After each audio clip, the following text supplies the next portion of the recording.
Hi, this is Chad. Welcome to the presentation, Saving Like the Wealthiest. We're going to discuss the benefits of purchasing a vehicle with your private vault account. And to walk us through it, I've invited longtime industry professional and account specialist Andy Jenings. Andy, hello. Hey, thanks for having me on, Chad. Hi, I'm Andy Jennings, and this is a high-yield savings account that gives you a loan while also paying you interest.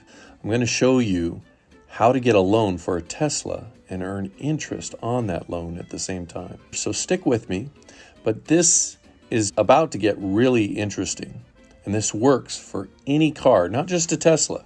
Chad just likes Teslas.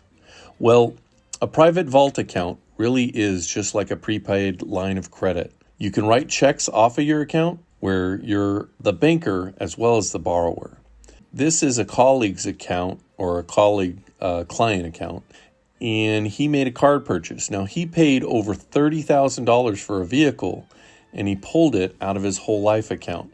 It took about a week for the time from the policy was issued to when he actually picked up the car and it was delivered and he started driving it, which is really about 7 calendar days. He borrowed out of his savings account inside a mutual company, and he ended up saving himself over $4,000 in interest payments while he was still earning interest on his savings.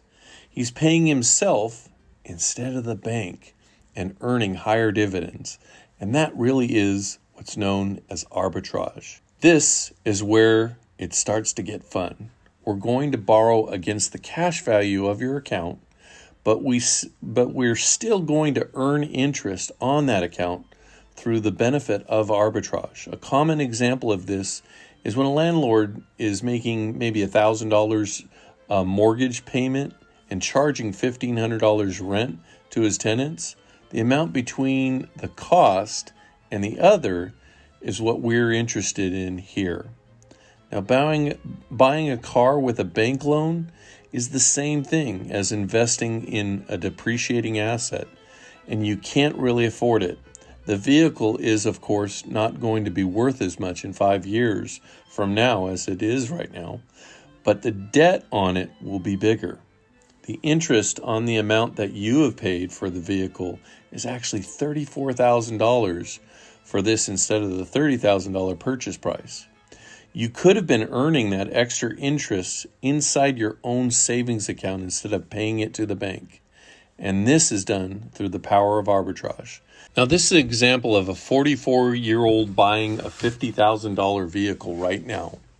We are going to transfer $62,500 from our bank savings account to this whole life account. Then we take the policy loan and buy the car. Over time, we pay interest on the loan, while at the same time earning interest on a bigger amount at a higher rate. This might look confusing, but if you just pay attention to just these highlighted numbers, which is a cumulative premium, net cash value, and death benefit, it makes sense. You get access to this money shortly after opening the account, unlike if you were to put the money inside your CD or mutual fund.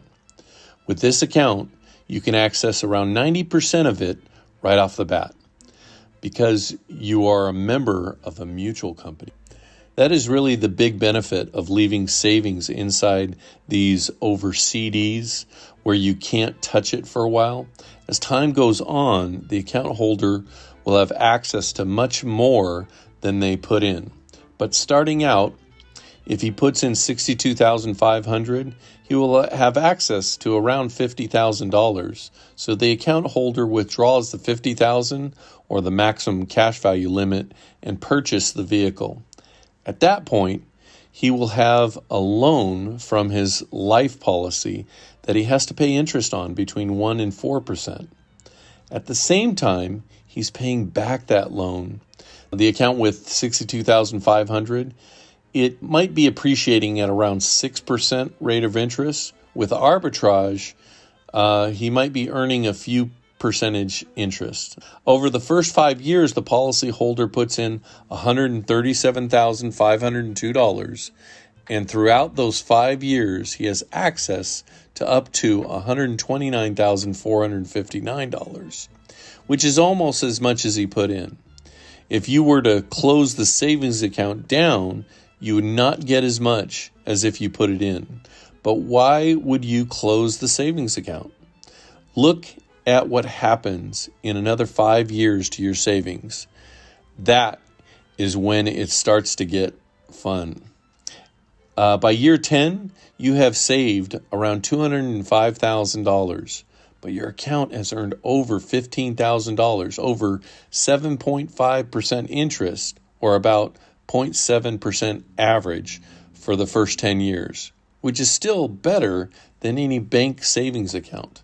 But over the second decade of the account, that's when you're seeing tremendous change. The illustration shows an account after 20 years of only saving $333,000 approximately is now worth over $475,000.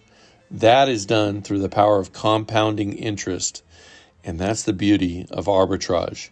When you need the access to savings for major or consistent monthly purchases, it's an extra bonus. The whole time there is a death benefit. So if, God forbid, you die, you get hit by a bus, the family or your heirs get over $1 million. At age 65, $1 million term life insurance costs much more than the $1,250 that you're putting into the savings. And that is why term insurance is bad over time. You don't get a refund if you live, and it gets more expensive every day you get older. The borrower saves $1,250 a month after transferring the original $62,500, and he took the $50,000 out. At that point, the $62,500 starts a lifelong cash flow. That dividend starts working off, and then it becomes a high-yield savings account, higher than any bank or savings or credit union will ever pay you. Now, you can do this with a car or with some of your bigger monthly household purchases, like your mortgage. In this example, we transferred $30,000 at a big bank, earned basically 0%. Once the account is open, you can start paying all sorts of major purchases. In this example, repeating the cycle of continual saving $5,000 a month inside the account, borrowing out for expenses, and paying policy loans back compounds interest and puts that arbitrage to work. After 30 years, when the account owner is 75 years old, you'll have saved almost $1.8 million, but have a net cash value of over $3 million to draw off. And that is with a $4.6 million death benefit to your family and heirs if you unfortunately pass on during that time. So why would you waste money on term life insurance when you can just put it all together in this? There are no early withdrawal penalties. Loans from dividends and premiums are tax exempt because at the end of the day, this is a life insurance policy. 401k loans do not receive the arbitrage, and deferring the taxes makes the government your business partner. Where and how you save your money now at this present time affects your future directly. If you're a business owner, you should have at least 3 or 4 of these, and they are great for employee retirement accounts. Ray Kroc ran McDonald's real estate holdings through these. Walt Disney ran the cash flow from the happiest place on earth through a life policy. And J.C. Penney ran portions of the businesses out of life policies. Now, they can be set up to fit almost any individual household need, and they give you the ability to finance your expenses through them. Family expenses, property taxes, instead of paying impounds each month. Perhaps you pay it through your life policy. Why give the government a free loan, right? We already discussed how you can buy a vehicle through this, and you definitely can finance your vacations through this too. It's just a big lifelong piggy bank. There are many things that you can do inside these policies. You can finance vehicles. You can finance real estate, property taxes, and start a fund to pay your future tuition. You can finance your business inventory or procurement needs. You can finance your assets and business equipment. This all can be done through these policies. And that's it. That's the presentation, saving like the wealthiest. What we need to do now is find out your short and long-term goals. You can either schedule an appointment, call, or text me for your very quick 5-minute follow-up consultation. I look forward to talking to you soon.